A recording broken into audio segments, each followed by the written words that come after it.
नमस्कार दोस्तों, मैं हूँ कृष्णा। मेरे ऑर्गेनिक गार्डनिंग चैनल में आपका हार्दिक स्वागत है। तो दोस्तों, आज एक नया वीडियो में लेके आई हूँ। तो आप ये देख रहे होंगे कि यहाँ पर ये मिट्टी रखी है, ये खाद युक्त मिट्टी है। इसको मैंने बोरी में भर के रखी हुई है और इसी में मैंने पत्तियाँ और इस तरह से जो भी किचन का या टेरेस गार्डन का जो भी ड्राई झाड़ू लगाने के बाद जो मैटर निकलता है उसको मैंने भर के मिट्टी में मिला कर रख दिया था। तो ये इतनी अच्छी बढ़िया मिट्टी बनकर तैयार हो गई है। तो जब भी मैं कोई नया पॉट भरती हूँ, ये देखिए कितनी भुरभुरी मिट्टी है, इसमें थोड़ी बालू भी मिली हुई है। तो काफ़ी भुरभुरी मिट्टी, खादयुक्त मिट्टी ये हो गई है। तो मैं जा रही हूँ पुदीना लगाने, कटिंग। तो देखिए मैं किस तरह से पुदीना मैंने लास्ट ईयर भी लगाया था, काफ़ी हो गया है, दोबारा से जग गया है। लेकिन मैं थोड़ा सा और लगाना चाही थी कि पूरी गर्मियों भर मुझे पुदीना अच्छे से भर भर कर मिले। और जो घर में मेट्स आती हैं वो भी यहीं से तोड़ के ले जाती हैं, तो उनको मैं मना नहीं करती हूँ, मैं दे देती हूँ। तो इसलिए मैं और लगाना चाह रही हूँ। तो मैं किस तरह से लगाती हूँ, अभी मेरे पास कोई पॉट है नहीं दोस्तों, तो किस तरह से लगाते हैं मैं अपने पुदीना। तो देखिए ये मैंने रखी हुई है कटिंग, मैंने स्पेशली लगाने के लिए ही ये ख़रीदा था, क्योंकि खाने भर का तो मेरे पास लगा ही हुआ है। देखिए मैं दिखाती हूँ भाई थोड़ी देर में आपको। तो इस तरह से मैंने डंडियाँ इसकी निकाल दी हैं और ये किचन वेस्ट पॉलीथीन में मैं भर के ऊपर लाई थी। तो देखिए, तो इसमें मैंने अच्छे से मिट्टी, यही वाली मिट्टी मिलाई है, खादयुक्त मिट्टी।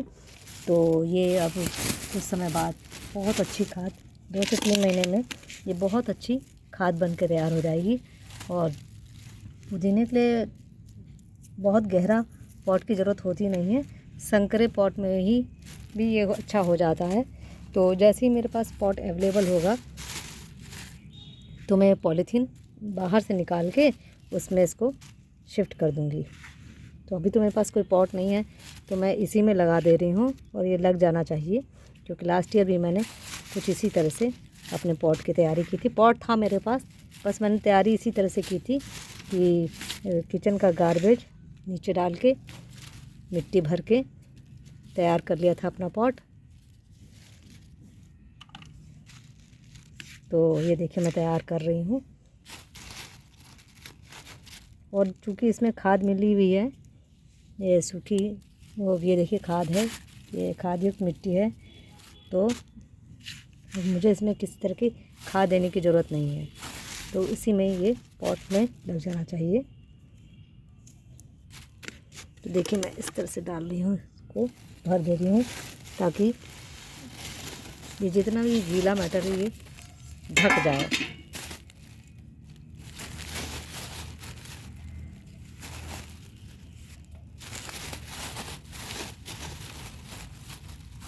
थोड़ी सी मिट्टी की ज़रूरत मुझे और पड़ेगी, क्योंकि मैं अच्छे से इसको नीचे तक मिट्टी दे देना चाह रही हूँ, ताकि मिट्टी पाके ये जल्दी जल्दी सड़ता रहे और ऊपर इसकी सड़ान ऊपर ना आए, पौधों को ज़्यादा ये हानि नहीं करे, नीचे नीचे ये नीचे से ही सड़ना स्टार्ट कर दे। तो मैं थोड़ी सी मिट्टी और लाती हूँ जहाँ मैंने ये जमा करके रखी है। तो देखिए इस पॉट को भी मैं अब छाए में रखूँगी, पूरी छाए में, धूप आती भी कम है। देखिए ये पूरी बोरी इसी तरह की उपजाऊ मिट्टी बनकर तैयार हो रखी है। इसी से जब मेरे को कोई पॉट भरना होता है तो मैं इसी से निकाल ले रही हूँ। देखिए एकदम जम सी गई है, लेकिन है बेहतरीन मिट्टी।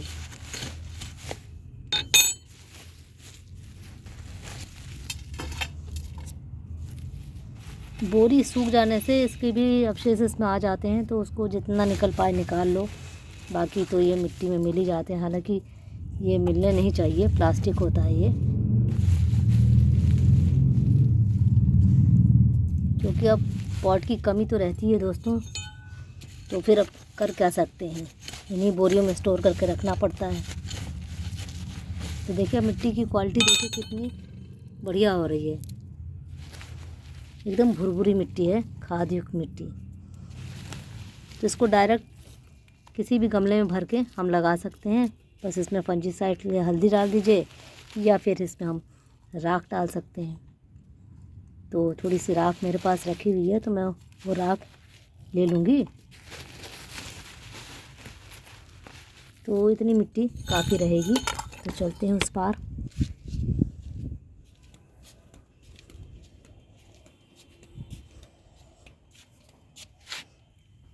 इसमें ये सारी मिट्टी मैं भर दूँगी तो अच्छा पॉट तैयार हो जाएगा। और यहीं पर मेरी कहीं पर राख रखी हुई थी, तो देखती हूँ कहाँ पड़ी हुई है। कुछ ये पड़ी हुई है, इसमें मिक्स है राख।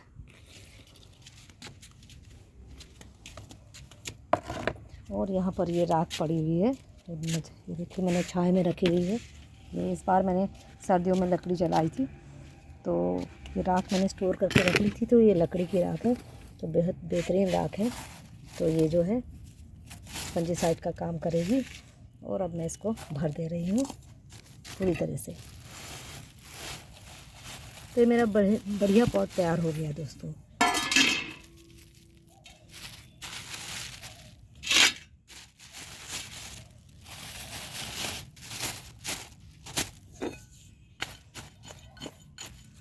जो कूड़ा कचरा निकल सकता है वो निकाल दूंगी, और बाकी इसी में सड़ गल के मिट्टी बन जाएगा। तो ये अब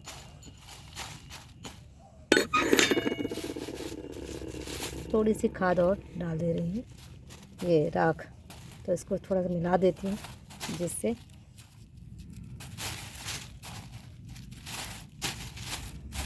तो दोस्तों मैंने पिछले साल कैसे लगा था, इसी तरह से मैंने पॉट भरा था। और ये जो इस तरह से थोड़ी मजबूत डंडियाँ होती हैं, इनको मैंने ऐसे लगा दिया था। जो मोटी मोटी डंडियाँ हैं जिनमें थोड़े से रेशे टाइप के निकले हुए हैं, ये देखिए दिख रहा होगा, जो इसमें थोड़ी सी रेशे रेशे निकले हुए हैं, इनको मैंने ऐसे करके लगा दिया था। ये देखिए।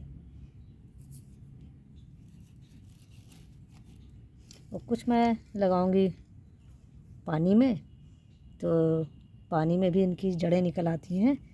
और उसके बाद फिर मैं उनको निकाल के मिट्टी में लगा दूंगी। तो बस इस तरह से, बहुत गहरा भी नहीं लगाऊंगी, बस जहाँ जहाँ लग पाए ऐसे करके। और जो मोटी डंडियाँ हैं उनको ही लगाऊंगी। तो इसमें से एक तो से कटिंग लग रही हैं, तो कटिंग ज़्यादा से ज़्यादा लगानी चाहिए। तो कुछ तो मर भी जाती हैं और कुछ चलने लगती हैं। देखिए इसमें कितने रेशे रेशे निकल रहे हैं, तो इसकी संभावना मुझे ज़्यादा है कि लगेगी।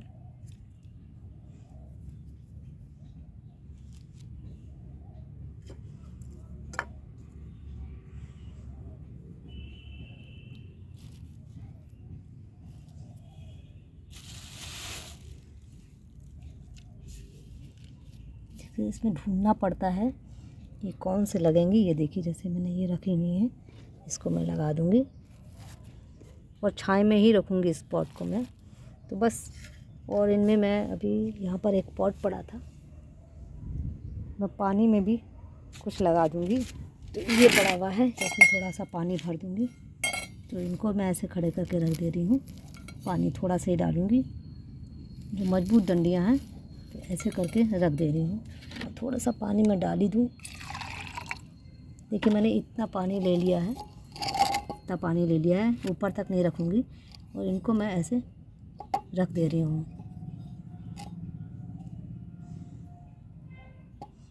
ताकि ये अंदर डूबे नहीं और साइड से सहारा लेके खड़े रहें। देखिए एक तो डूब ही रहा है, तिरछा हो गया।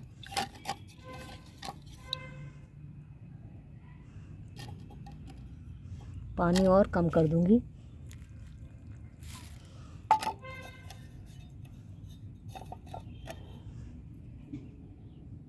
इस तरह से 4-6 कटिंग में ऐसे पानी में लगा दूंगी।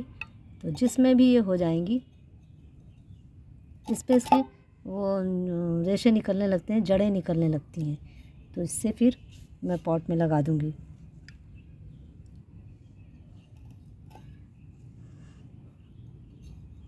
तो मैं बस इतने में ही, ये मैं बाद में करती रहूँगी, क्योंकि ऐसे नहीं तो फिर वीडियो बहुत लंबी हो जाएगी। तो देखिए दोस्तों, मैंने जैसे इस तरह से लगा दी है, तो अब इसमें मैं पानी का छिड़काव अच्छे से कर दूँगी धीरे धीरे, ताकि इनको पानी मिलता रहे। नीचे तो मॉइस्चर है ही है, गीला मैटर नीचे भरा पड़ा हुआ है।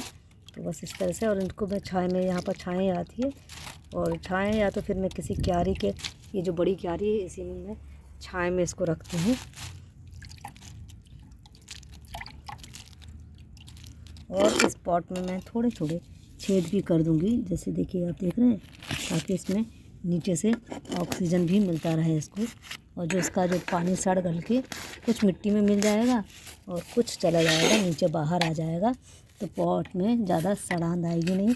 और इसके लिए मैंने राख का भी उपयोग कर लिया है। तो इसको उठा के अभी थोड़ी देर में या तो मैं इस क्यारी में कहीं बीच में छाया में रख दूँगी, या फिर यहीं पर पड़ा रहेगा। तो इस तरह से मेरा ये पुदीना 100% लगेगा। तो मैं आपको दिखाना चाह रही हूँ दोस्तों, ये देखिए, ये मेरा पॉट है और मैंने इसी तरह से किचन वेस्ट से इस पॉट को भरा था और ऊपर ऊपर मिट्टी डाल दी थी और उसी तरह से मैंने कटिंग लगाई थी।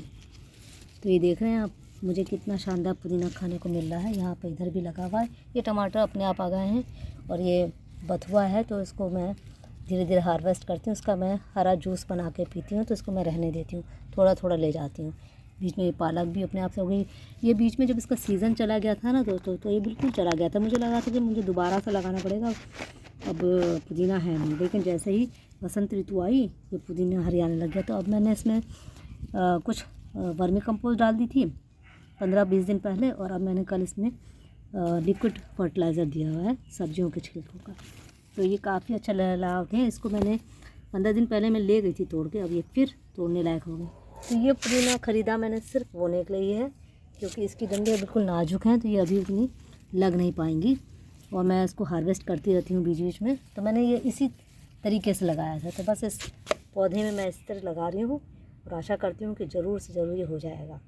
तो दोस्तों, इस तरह से ऑर्गेनिक गार्डनिंग करने से मतलब हमारा को कोई ज़्यादा खर्चा करना नहीं पड़ता। 10 रुपये का मैंने पुदीना लिया, पत्तियाँ मैंने सब रख ली हैं चटनी बनाने के लिए, और डंडियाँ मैंने ये लगा दी हैं, कुछ पानी में लगा दी हैं। इनको मैं अभी फिर लगाती रहूँगी, क्योंकि लंबा जाएगा वीडियो, इसलिए मैंने इसको यहाँ छोड़ दिया है अभी। और बस छाया में रखूँगी। 10 से 15 दिन में इसमें अंकुरन फूट पड़ेंगे और मेरे को फिर से बेहतर पुदीना मिल जाएगा और अधिक खाने के लिए। तो अगर मेरा ये वीडियो पसंद आ रहा है दोस्तों, तो प्लीज़ एक लाइक और एक सब्सक्राइब ज़रूर करिएगा। तो फिर मिलते हैं किसी नए वीडियो में दोस्तों। तब तक के लिए हैव ए नाइस डे दोस्तों।